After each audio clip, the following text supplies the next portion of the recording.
السلام علیکم ورحمۃ اللہ وبرکاتہ۔ آج ہم ایک ایسے نورانی علمی سفر کا آغاز کرنے جا رہے ہیں جو ہمیں براہ راست نبی کریم صلی اللہ علیہ وآلہ وسلم کی مبارک تعلیمات تک لے جائے گا۔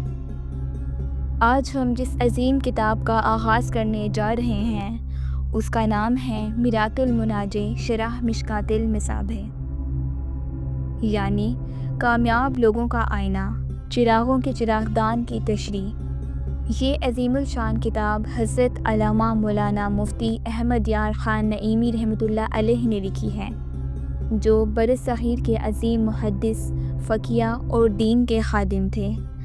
آپ رحمۃ اللہ علیہ کی تصانیف نے لاکھوں مسلمانوں کو قرآن و حدیث کی صحیح سمجھ عطا کی، اور آپ رحمۃ اللہ علیہ نے آسان اور دلنشین انداز میں نبی صلی اللہ علیہ وآلہ وسلم کی احادیث کی تشریح کی۔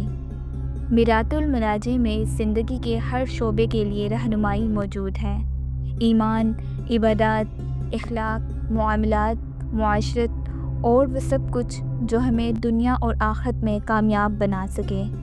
آئیے ہم اس کتاب کو ایک ایک حدیث کے ساتھ پڑھیں، سمجھیں اور اپنی زندگی کا حصہ بنائیں، تاکہ ہم بھی ان کامیاب لوگوں میں شامل ہو سکیں جن کے چہرے قیامت کے دن روشنی سے چمک رہے ہوں گے۔ بسم اللہ الرحمن الرحیم۔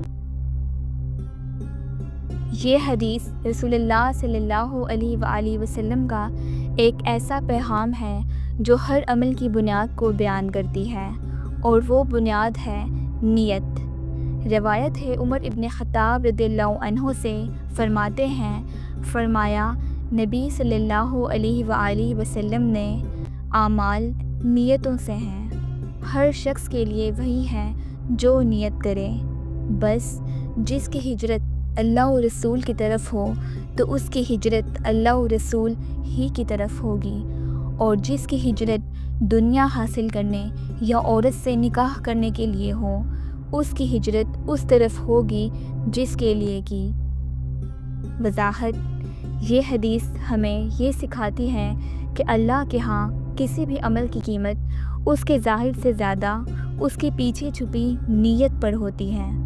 اگر ہماری نیت اللہ اور اس کے رسول صلی اللہ علیہ وآلہ وسلم کی رضا ہو تو چھوٹے سے چھوٹا عمل بھی بڑا اجر رکھتا ہے، اور اگر نیت دنیاوی مفاد یا ذاتی خواہش ہو تو چاہے عمل بظاہر کتنا ہی نیک ہو، اللہ کے ہاں اس کا وزن کم ہو سکتا ہے۔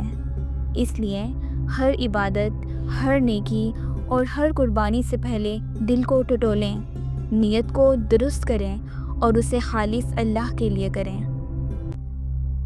یا اللہ، ہمارے ہر عمل کو اخلاص عطا فرما اور ہماری نیتوں کو صرف اپنی رضا کے لیے بنا دے۔